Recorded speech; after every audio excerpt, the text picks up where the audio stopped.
And as the vicious onslaughts of those who plan to do wicked come against him, I pray they have no effect on him or his family or his campaign or his desire to stand up for the truth.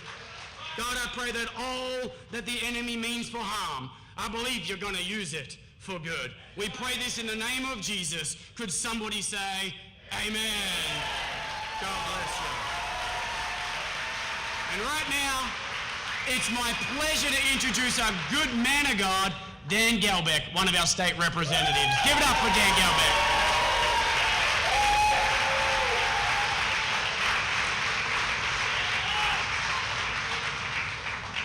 Thank you all for being here. Please rise for the Pledge of Allegiance. I think you see the flag.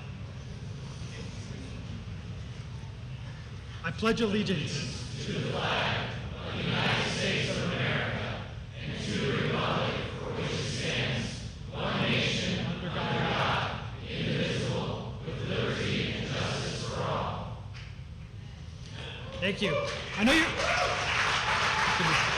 know you guys are all here to see my second favorite governor of the United States, but it's my distinct honor to welcome to the stage my friend, and it's been a great time to be in the state legislature with such a great leader that our state has. Please welcome to the stage my friend, your governor, Governor Kim Reynolds.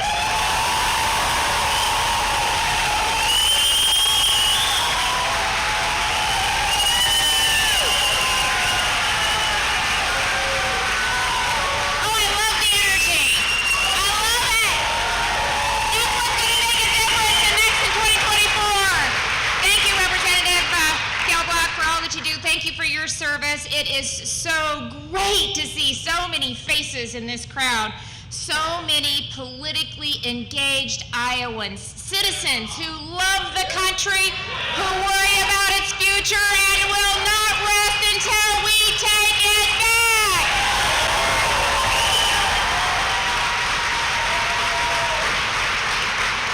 So I am so pleased and honored to have the opportunity tonight to introduce and to welcome back to the great state of Iowa a friend, a fellow Republican governor, Governor Ron DeSantis, as well as his amazing wife, First Lady Casey DeSantis. So she is joining us this afternoon too. So, you know, when Ron came to Iowa in early March, you know, I kind of had a hunch, and I want you to know, it was just a hunch, that he might be back. And here he is to kick off his campaign, his first stop as a candidate for the president of the United States of America.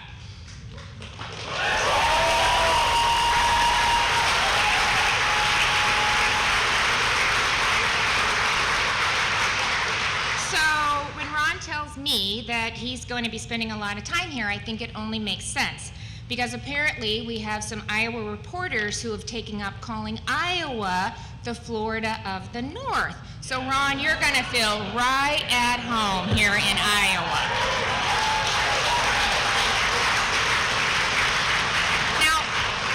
Now I don't think that they meant that as a compliment, because apparently the work that we've been doing in Iowa and in Florida hurts kind of their liberal sensibilities. But I want to tell you what, I absolutely take it as a compliment. Because in both Iowa and in Florida, we are standing up for you, we are standing up for your values, and most importantly, we are standing up for your freedoms.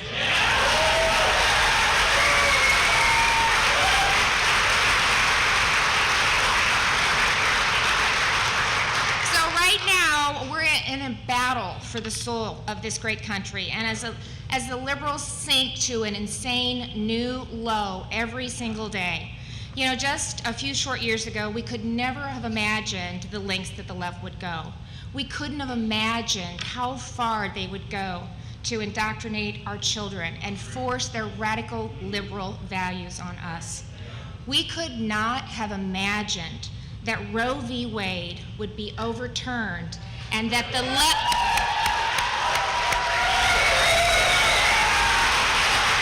we could have never imagined that the left's response would be, let's kill babies up to the day of birth. We couldn't have imagined that we would be faced with a global pandemic where the left's response would be mandate vaccines, keep schools, churches, and businesses shuttered, and keep Americans locked down in their homes for as long as possible. We are living in unprecedented times, and it is so critical that we do everything we can to make sure that a Republican takes back the White House in 2024.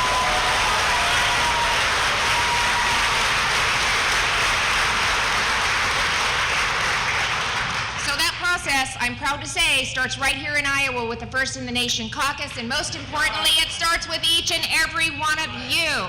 So, I want you to continue to be engaged. We want you to vet the candidates so that we can make sure that the person that we select can undo the devastation that the Biden administration has unleashed on this great country. Tonight, you'll hear from a candidate who has shown us that he can. And all you have to do is look at his record.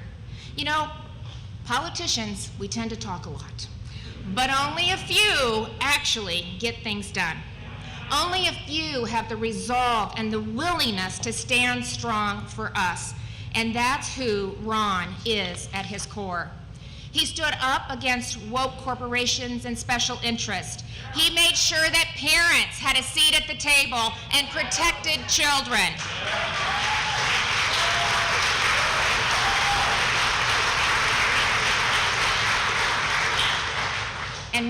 And when he had the chance, he proudly signed a law that makes it illegal to stop a baby's beating heart.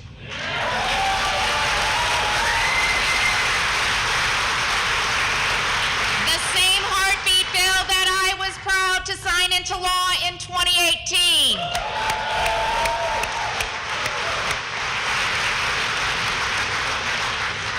Before becoming the governor of the Sunshine State, and I do think that Ron might tell you, is the Iowa of the Southeast. So I'm pretty sure. So Ron served in Congress, where he was a founding member of the Freedom Caucus, who really spent a lot of time bucking the establishment to do what was right for America.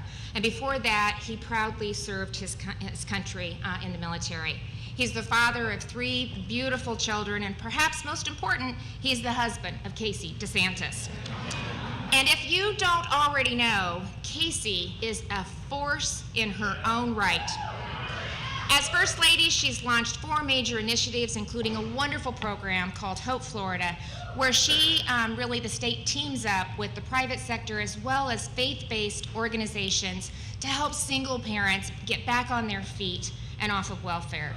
A cancer survivor herself, she has also championed cancer research programs and continues to travel the state to educate and provide hope to others. And for all you moms out there, she's done that while raising 3 children. So I am so pleased that they're back in Iowa, and I have another hunch they're going to be here a lot. So because if I know anything about these 2, it's that they will not be outworked. So please join me in welcoming to the stage Ron and Casey DeSantis.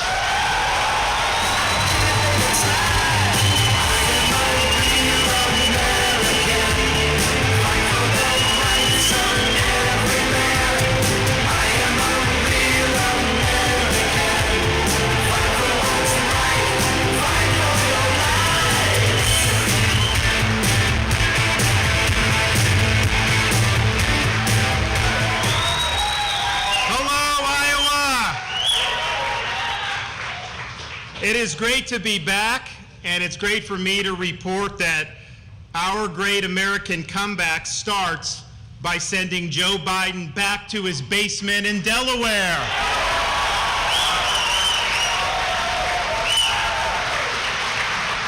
I mean, he spends so much of his time as president on vacation, we might as well make it permanent. Now, it is great to be back. Now, a few weeks ago, we were in state. We were not actually scheduled to come to the Des Moines area, but before we decamped back to Florida, the weather was so nice that we felt we just had to come back and pay everyone a little bit of a visit. We appreciated that. I want to thank Pastor Newman for hosting us here at Eternity Church. Thank you so much. And thanks to your governor, Kim Reynolds, and all the legislators in Iowa who've worked to support her agenda, they've done incredible work in safeguarding freedom in Iowa. And Kim mentioned, that they get a lot done, really bold. People have said that Iowa is the Florida of the North, but I'll tell you, it very well may be that Florida is the Iowa of the Southeast. Iowa's setting the standard. You all should be proud about what they're doing. Now, I wish the elites in Washington, D.C. would take a page out of the Iowa playbook, but instead they have ignored what works, and they've continued to plunge this nation into the abyss. Our country is going in the wrong direction. We can see it, and we can feel it. Our southern border has collapsed. The Mexican drug cartels have more control over what goes on at the border than our own United States government. Millions of illegal aliens have poured into this country, including criminal aliens and even individuals on the terrorist watch list. The massive amounts of fentanyl that the cartels are bringing in has killed tens of thousands of our fellow Americans. Look at the economy. The Biden administration is doing all it can to make it harder for the average family to make ends meet and to attain and maintain a middle-class lifestyle. The bill for the massive borrowing, spending, and debt and record printing of money by the Fed, that's falling on the American people. Our dollar has lost almost 20% of its value in the last 4 years.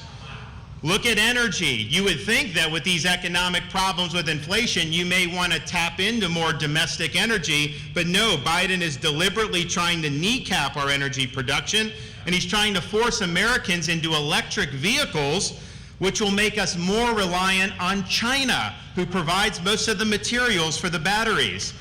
We have a bureaucracy that our founding fathers would find unrecognizable. It is an unaccountable, weaponized administrative state that unevenly wields authority depending on its targets. Two different sets of rules depending on whether you're a member in good standing of elite society or not. If Hunter were a Republican, he would have been in jail years ago.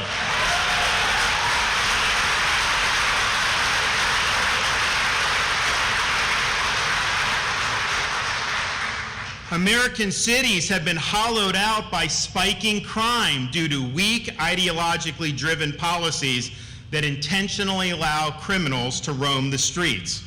We've also witnessed the steady advance of a new form of leftism that has infected institutions across our nation.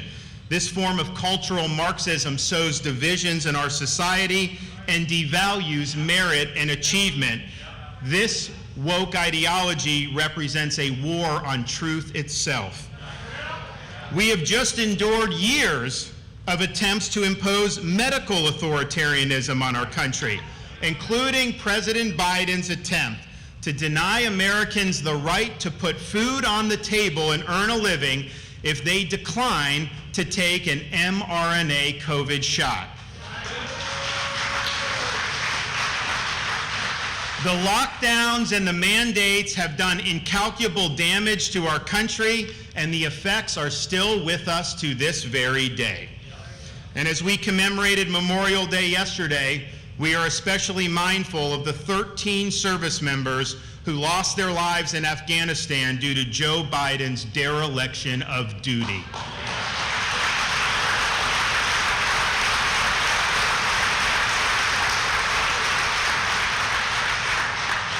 These failed policies result from elites in the political class who ignore the concerns of the American people and who put their interest above our nation's interest. How is it that 5 of the 7 wealthiest counties in the United States of America are suburbs of Washington, D.C.?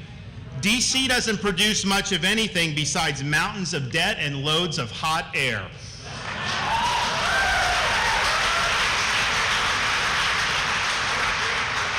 These elites are not enacting an agenda to represent us.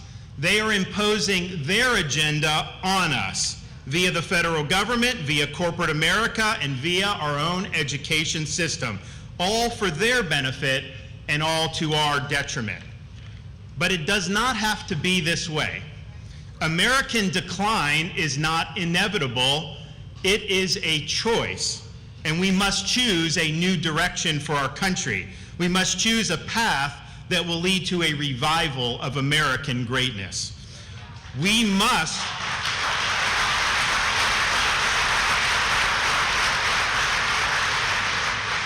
must restore sanity to our nation.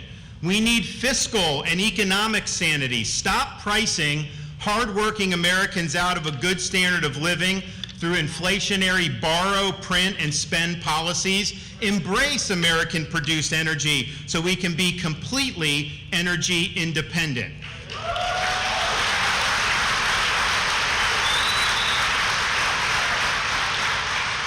We now see Washington has now cooked up their latest, quote, debt deal. And I can tell you this, our nation was careening towards bankruptcy before the debt deal, and it will still be careening towards bankruptcy after this debt deal. This is greenlighting $4 trillion in new debt in less than 2 years. It took us almost 200 years to get to $4 trillion in debt in the first place. It locks in inflated COVID era levels of spending, and it keeps 98% of the 87,000 new IRS agents that Joe Biden instituted. This is not going to solve our nation's fiscal problems. I can tell you in Florida, we run budget surpluses.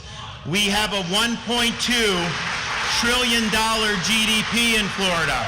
We'd be the 13th largest economy in the world if we were a separate country, and yet with $1.2 trillion economy, our state debt is only $17 billion, second lowest per capita state debt anywhere in these United States. And so it can be done. You just have to be willing to make choices and stop passing the buck to subsequent generations to clean up your mess.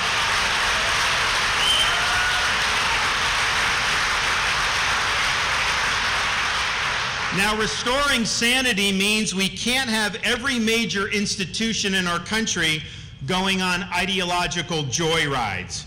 We have to be guided by reality, by facts, and by our enduring principles. Merit must trump identity politics.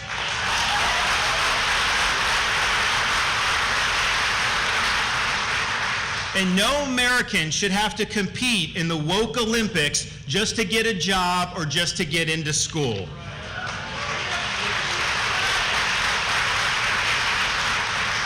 We also must return normalcy to our communities. We are a sovereign country, and our borders must be respected. We cannot have foreigners pouring into our country illegally by the millions, and we cannot allow drug cartels to poison our population with fentanyl.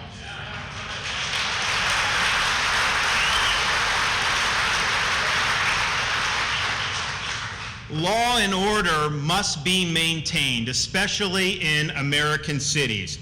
We cannot permit the inmates to run the asylum. We must reject Soros-backed prosecutors who refuse to enforce the law. And we must always support the men and women of law enforcement who work hard to keep us safe.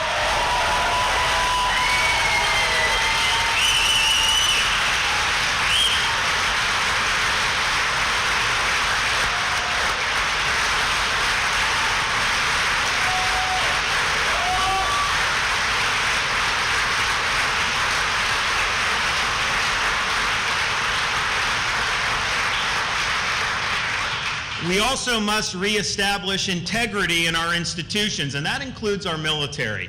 I'm a Navy veteran. I'm proud to have served.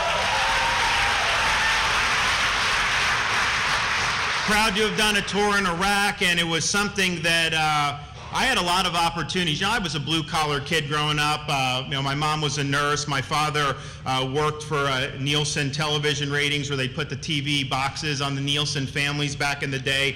I was given nothing. I had to earn what I got. I worked minimum wage jobs just to get through school. But I was able to put myself in a position to have a lot of opportunities. I could have made a lot of money, but this was after 9/11. I felt that people should serve, and so I volunteered to do that. And you look back at the loss of potential income, but wearing the cloth of your country and serving in an honorable institution, that's worth more than anything money can buy.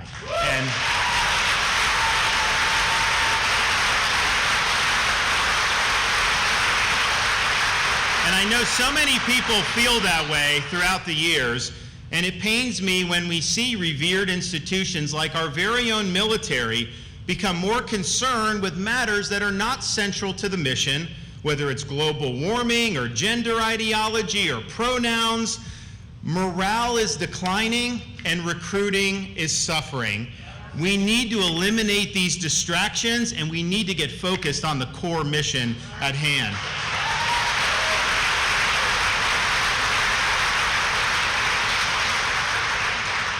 We also can't have true constitutional government if the most important issues in our society are decided not by our elected representatives, but by some nameless, faceless bureaucrat working in Washington, D.C. Reestablishing integrity to our institutions means we must reinvigorate our constitutional system by returning the government to its rightful owners, we the people.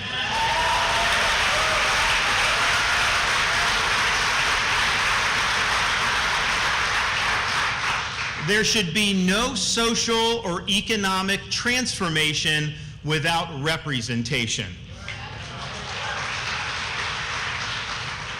We must reassert truth as the foundation of our society.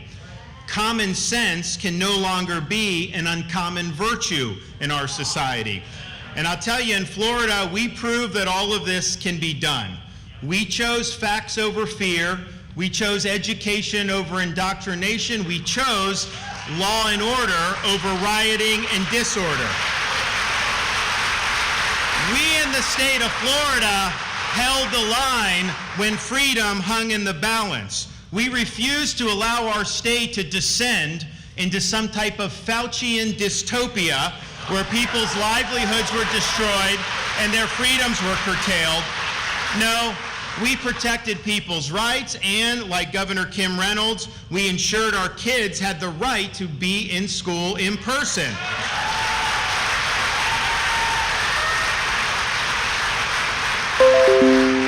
In Florida, we chose freedom over Fauciism, and we are better for doing that.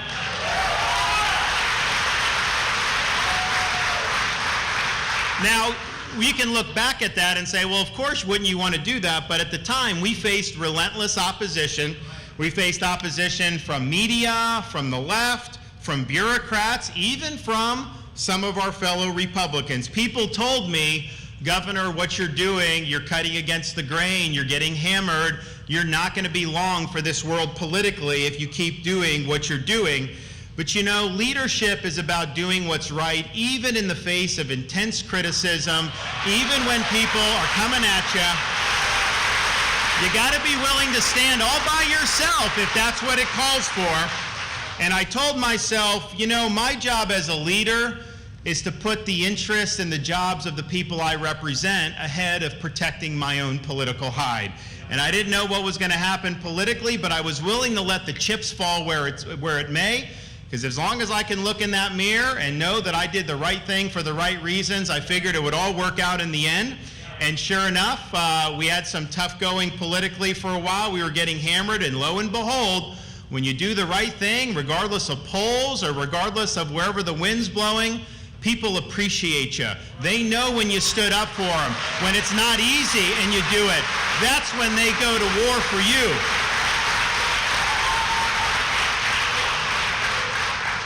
At the end of the day, leadership is not about entertainment. It's not about building a brand. It's not about virtue signaling. It is about results. And in Florida, we didn't lead with merely words. We followed up our words with deeds. And we have produced a record of accomplishment that we would put up against anybody in this country. We have in Florida barred land purchases like farmland by the CCP and related entities. Not happening in Florida.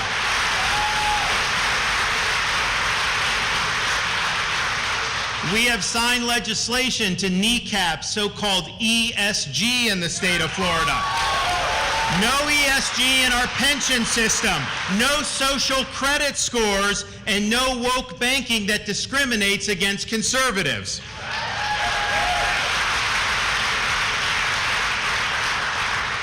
We signed the Heartbeat Bill, the strongest pro-life protections in modern Florida history.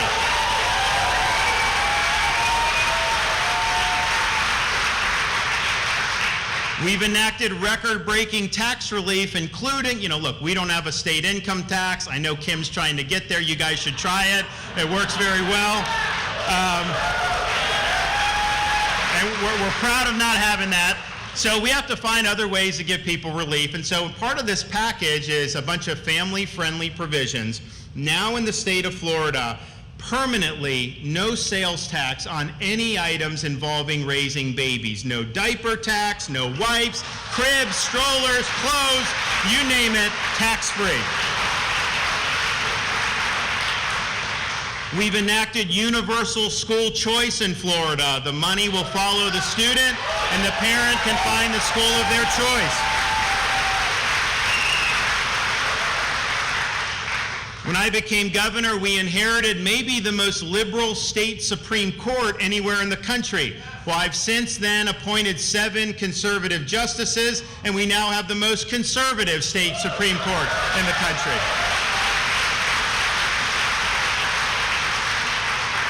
We have fortified Second Amendment rights by enacting constitutional carry legislation.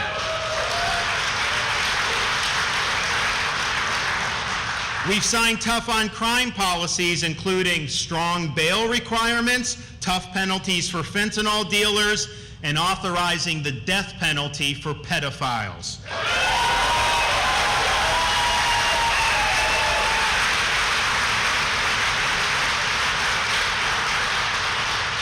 While jurisdictions in this country were defunding law enforcement, Florida stood up and backed law enforcement. We have enacted for 3 years in a row $1,000 bonuses for every sworn law enforcement and firefighter in the entire state of Florida. And we now have a program that when cops leave places like Philly or New York or Chicago and they're recruited to come to Florida, they're met not with derision, but with a $5,000 signing bonus because we appreciate what they're doing.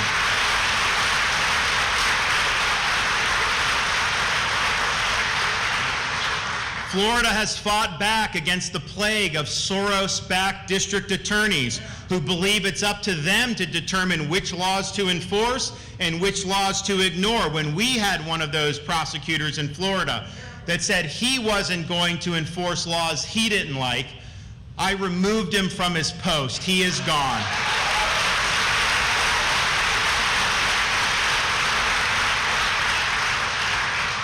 We have opposed illegal immigration by banning sanctuary cities, cracking down on human smuggling, deploying troops to help on the southern border, and even sending illegal aliens to Martha's Vineyard.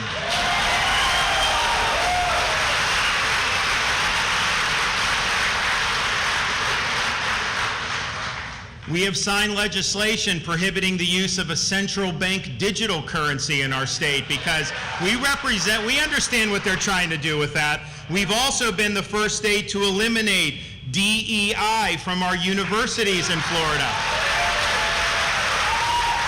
They say it stands for diversity, equity, and inclusion, but the way it's practiced, it's ideology being imposed on all these institutions. The way it's practiced, DEI better stands for discrimination, exclusion, and indoctrination, and that has no place in our public university system.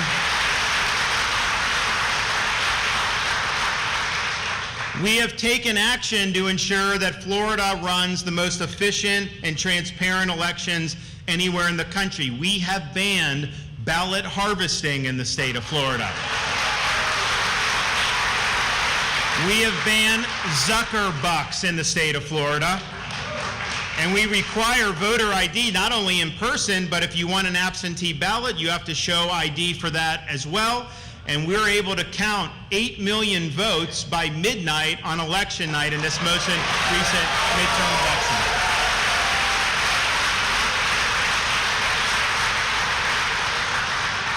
We had the privilege recently to sign legislation rejecting the Biden administration's attempt to unconstitutionally impose the WHO lockdown treaty. Florida will not recognize any of those provisions in our state.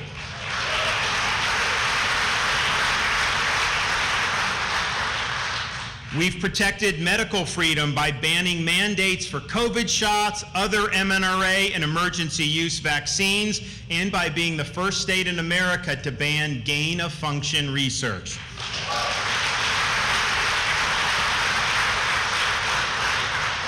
And of all those accomplishments, while I'm proud of all that, maybe the thing that we're most proud of in Florida is that we have taken a very strong stand for the idea that the purpose of our schools is to educate kids, not to indoctrinate kids. And that we have a responsibility to protect parents' rights and to protect our children.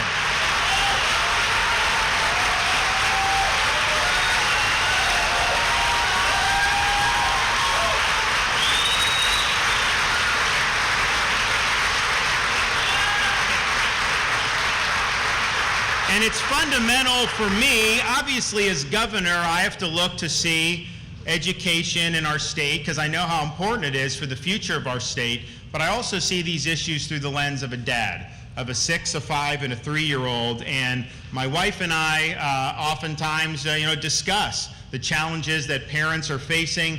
Maybe I missed it, but when I was growing up, I didn't see an agenda to try to jam all this stuff down the kids' throats. Kids were just kids back then, and everyone agreed they were off limits for any adult stuff, and we didn't even go down this road. Well, now we're in a different spot, and so this is a big deal for my wife and I, but I am happy to have her come up and say a few words because she's a force, and she's a great protector of children. Thank you. My fellow mamas, I saw you standing up. Well, I'm happy to be here, and I'm happy to fight with the governor, and I'm also happy to fight on behalf of the mamas across the country. You know, and I'm also pretty happy to be here because I get to talk to somebody older than 4, which is an accomplishment for me. By the way, if you're wondering why my voice is a little bit hoarse, well, it's because I've been negotiating with a 3-year-old all day today as to why they cannot color with permanent marker on the dining room table, or in the bathroom, or on the state wallpaper in the governor's mansion. So that's kind of why but you know, our kids, 6, 5, and 3 are the light of our lives. I mean, they are the reason why we fight. They give us so much happiness, a little exhaustion now and again, but don't think for a second when the governor doesn't come home at the end of a long day, I don't hand them to him. Although what is really funny is when he comes in at 8 o'clock after a long day, he always wants to bring something, maybe from Casey's, from somewhere else, and it's usually a sweet treat, right? So it's usually when they're going towards their bedtime routine that he decides to come in with a cupcake, which is nice, but it's okay. So listen, I get questions all the time about the governor, and one of the questions I get asked more than anything else is they say, you know, we see him as a fighter on TV. Do we know whether he is going to be a fighter when he goes up to Washington, D.C. and he's taking on the swamp? And I can tell you it's a good question because I get frustrated too with all of these people in elective office who say they're going to go do something, then they go up to Washington, they go rogue. They don't hold true to what they told the people that they would do, and it's frustrating. But I can tell you, Ron DeSantis always stands up for what's right. He never backs down. He says what he's going to do, and he gets it done.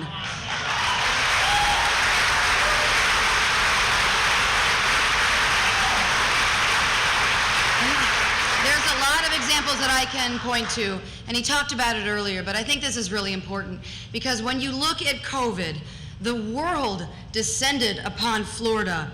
You had the corporate media, the left, the White House, Fauci, Birx, all prognosticating that every bad thing would happen unless the governor followed their dictates and their politicized, unscientific orthodoxy. But he held the line in defense of the liberties of the people he represented. He never backed down. He took their livelihoods and their happiness above his own. And he said, just as he said earlier, because I love when he says this, it's my job to defend your job, even at the end of the day if it means that I lose my job.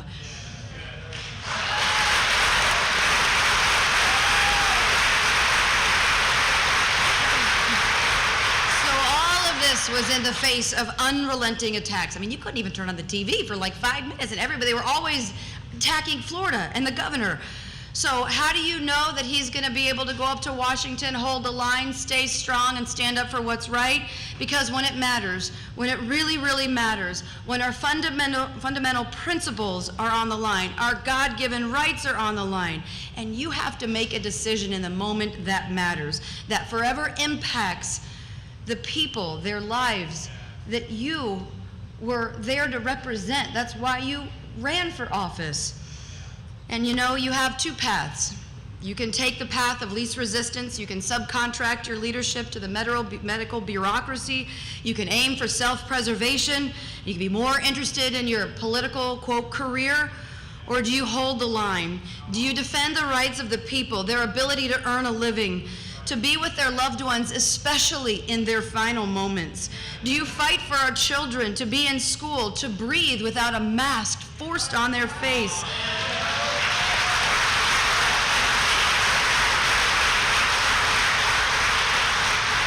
Do you ensure that people have the choice as to whether or not they want to take an mRNA vaccine, and certainly not make it contingent upon their job?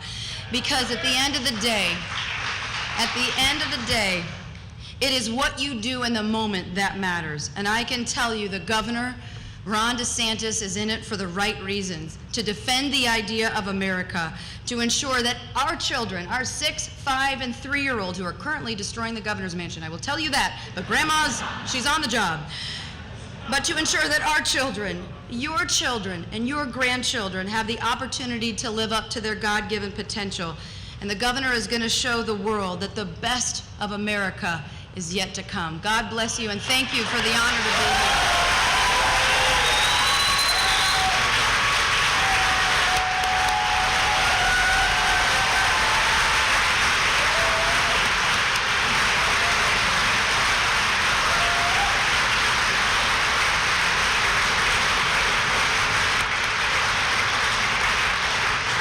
Well, thank you for that. That was wonderful, and you haven't seen the half of all that she's done for our state, and she's been an inspiration to so many people.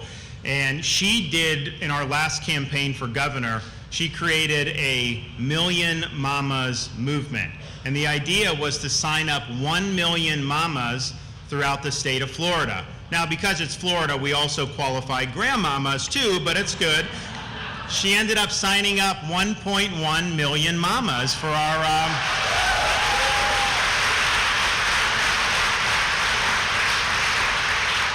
And I think the parents of this country are really going to rise up in 2024. I think this is going to be a central issue. Do you support the rights of parents to direct the education and upbringing of their children?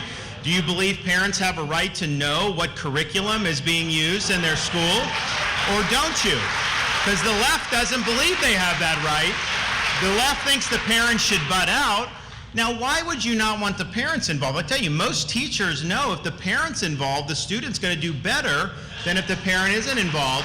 And the reason they don't want the parent involved is not because of student achievement. They know if the parents are involved, that represents an impediment to them realizing their agenda and using the schools to pursue an agenda. So in Florida, we've enacted legislation to protect parents' rights, including curriculum transparency. So parents have a right to know what books are being used, what the curriculum is, and if it's inappropriate for age or violates Florida standards, they can blow the whistle. Now, the media will say, if there is a book that contains hardcore pornography in a 5th grade classroom, if a parent wants that removed, that's, quote, banning a book. And let me tell you, this is a hoax to talk about book bans. That's what they're doing. They're creating a hoax.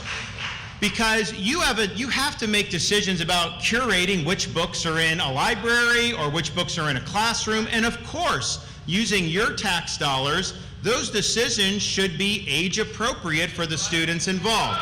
And so what I did, because they're talking about all this, we did a press conference and we called it Exposing the Book Ban Hoax. And before I had the parents come up, before I even said anything, we played on a video screen the images and some of the text of what the parents objected to. The local news that were covering it had to cut their feed because they said it was too graphic.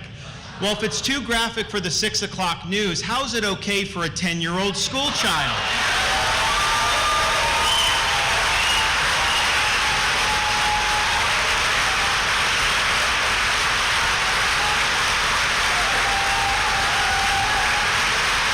Let's get real here. Let's stop with the indoctrination and let's focus on education. And to that end, Florida has led the way by eliminating critical race theory in our K through 12 schools. We're not teaching kids to hate this country or to hate each other with your tax dollars. No, we're going to teach our kids what the Constitution is all about. We're going to teach civics. We're going to teach them what it means to be an American, because after all, we're graduating these kids. They're going to be citizens of our republic.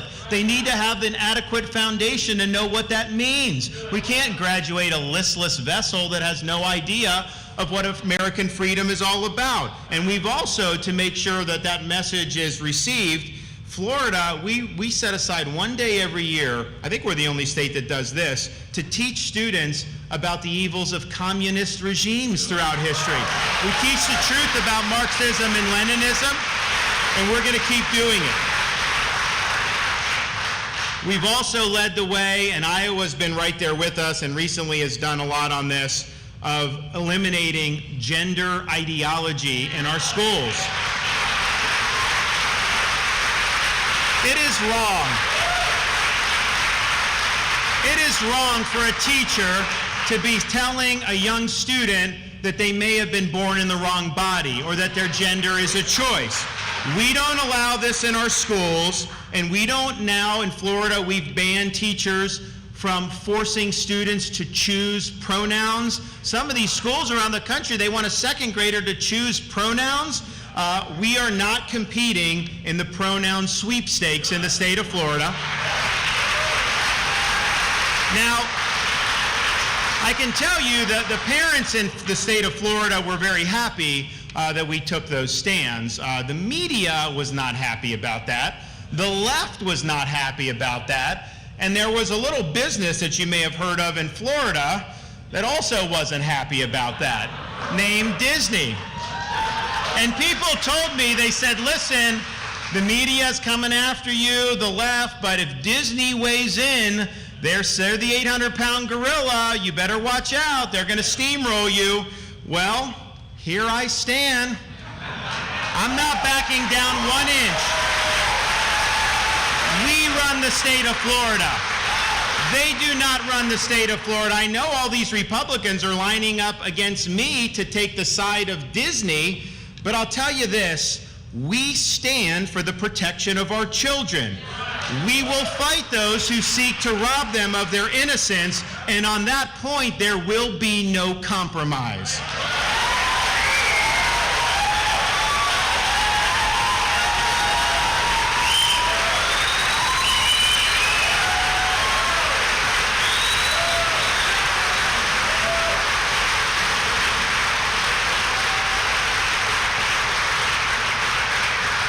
It is also wrong for a swimmer to compete for 3 years on the men's team and then switch to the women's team and then be named women's national champion. That not only takes away opportunities from our girls and our women athletes, and as the father of 2 daughters, that's very important for me, but it's also asking us to be complicit in a fraud. It is not true that that is the women's champion.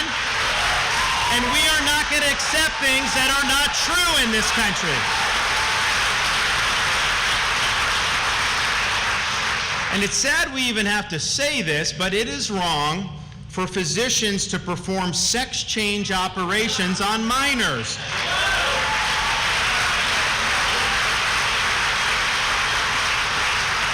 That is mutilation. And physicians who commit such acts in Florida not only lose their medical license, they go to jail.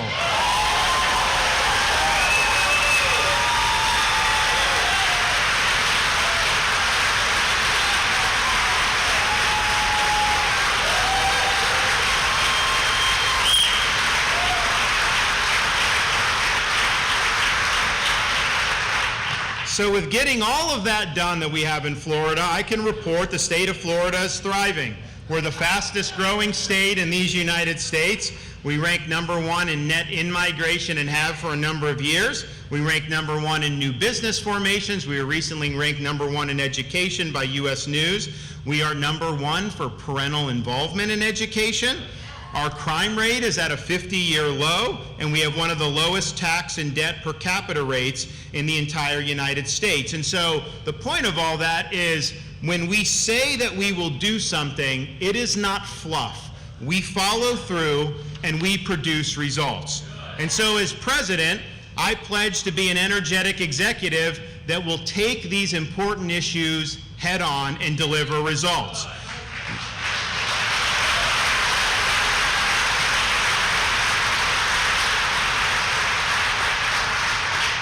We will reverse Biden policies that have harmed our economy, and we'll build an economy where working Americans can achieve a good standard of living. Small business, not big business, needs to be the focus of our economy.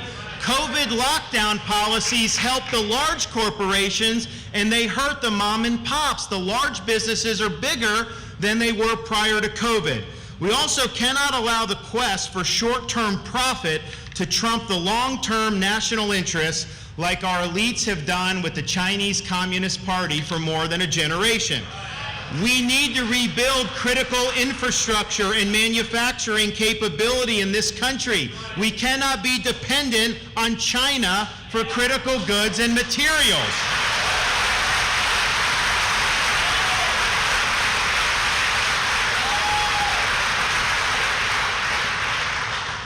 As a Republican, I'm frustrated on things like the border because I've been listening to these politicians talk about securing the border for years and years and years. But I can tell you if I'm president, this will finally be the time where we bring this issue to a conclusion. We will reestablish the sovereignty of this nation. We will declare a national emergency about the border. We'll shut the border down. We'll actually construct a border wall, we'll end mass migration, and we will hold the Mexican drug cartels accountable for murdering American citizens.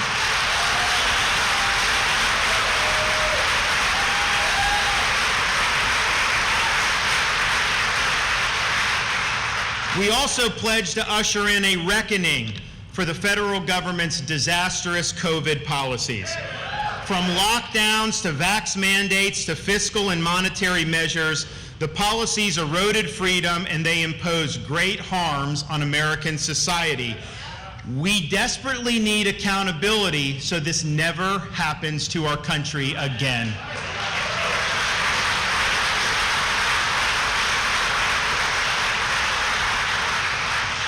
We will not allow malignant ideology to be imposed on our society.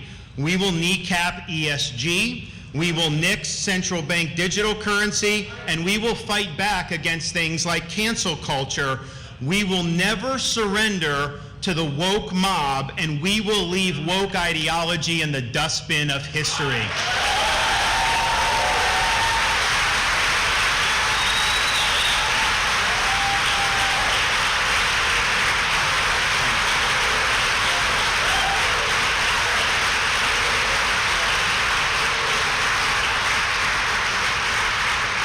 Joe Biden has politicized the military and caused recruiting to plummet.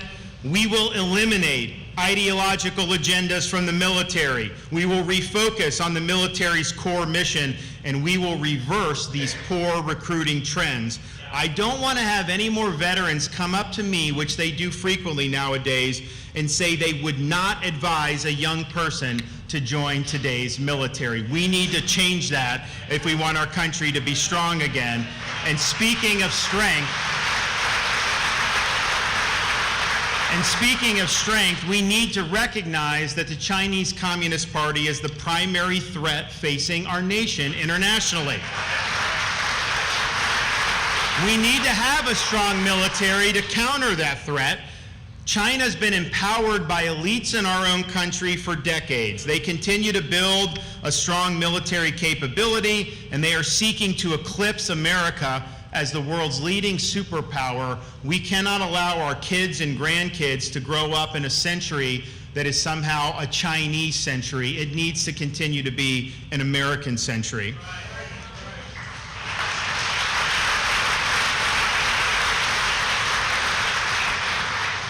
Biden has weaponized the power of the administrative state to advance his left-wing agenda.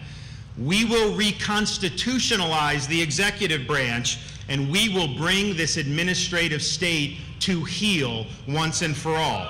Now, this is not easy to do, and this power has accumulated over many, many decades, and it requires a disciplined, energetic president who will spit nails and fight the needed battles every single day over an 8-year period. You can't get cowed by the left. You can't worry about what the media is going to say. You need to start cleaning house on day one.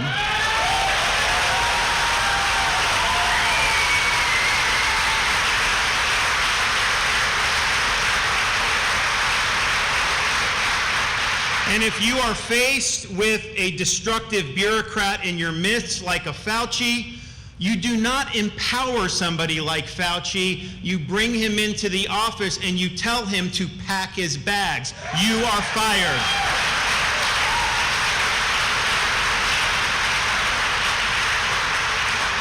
And let's just be clear, it really does take 2 terms as president to be able to finish this job. The bureaucracy is so entrenched that I think we can bring George Washington back, and I don't think he could fix it in one single 4-year term. But we must get the job done, because if we do not reconstitutionalize this government, we are not going to have constitutional government anymore.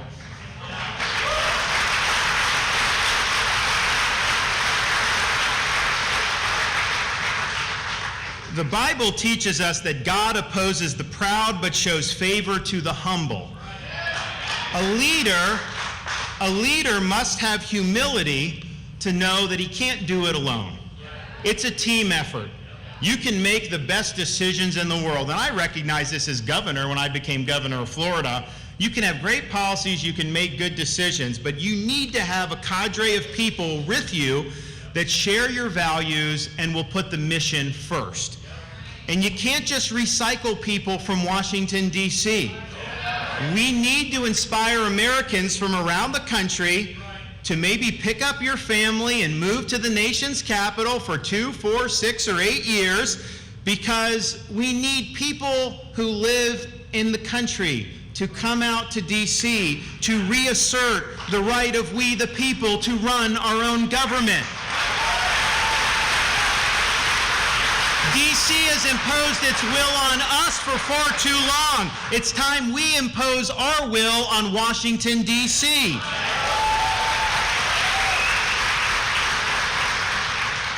And you can't do any of this if you don't win. There is no substitute for victory. We must put an end to the culture of losing that has infected the Republican Party of recent years. Not in Iowa, not in Florida, but in way too many places.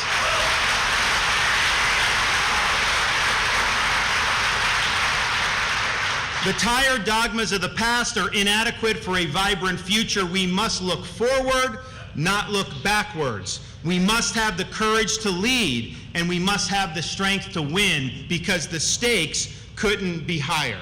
I believe that if we make this election a referendum on the failures of Joe Biden, and if we provide a positive alternative for the American people, that we will win the election, not just for president, but for House, for Senate, and we will sweep into Washington with a chance to do great things. But if we get distracted, if we allow the election to become about other things other than Biden's failures, if he's able to hibernate in his basement for the whole campaign and not have to answer tough questions, well, then we may be in danger of seeing a Democrat sweep in 2024. And here's what they will do if they sweep all the offices, House, Senate, and presidents. They will pack the U.S. Supreme Court, and they will erase the conservative majority that is currently on the Supreme Court. They will make D.C. a state to guarantee 2 additional Democrat senators virtually for life. They will abolish the Electoral College, and they will eliminate voter ID in every state in this country and mandate that ballot harvesting be permitted in every state in this country. That is not an agenda that is speaking to the aspirations of the average American family. I don't even think they would claim that it's an agenda that's speaking to those aspirations. No, that's an agenda that is trying to render the conservative part of the country to be second-class citizens. And if we allow them to do that, it will be very difficult for us to claw back and claw out of that hole. So my pledge to you is this. If you nominate me as your presidential candidate, set your clock to January 20th, 2025 at high noon on the west side of the Capitol, because I'll have this left hand on the Bible, and I will have that right hand in the air, and I will be sworn in as the 47th president of these United States. No excuses. I will get the job done. We have a lot of work to do to ensure our country gets back on track. I ask you to join me on this mission. We have it within our power to reverse our nation's decline. Together, we will fight the good fight. We will finish the race, and we will keep the faith. And when we do, we will bring back our great American comeback. Thank you all. God bless you so much. We appreciate it. Thank you so much.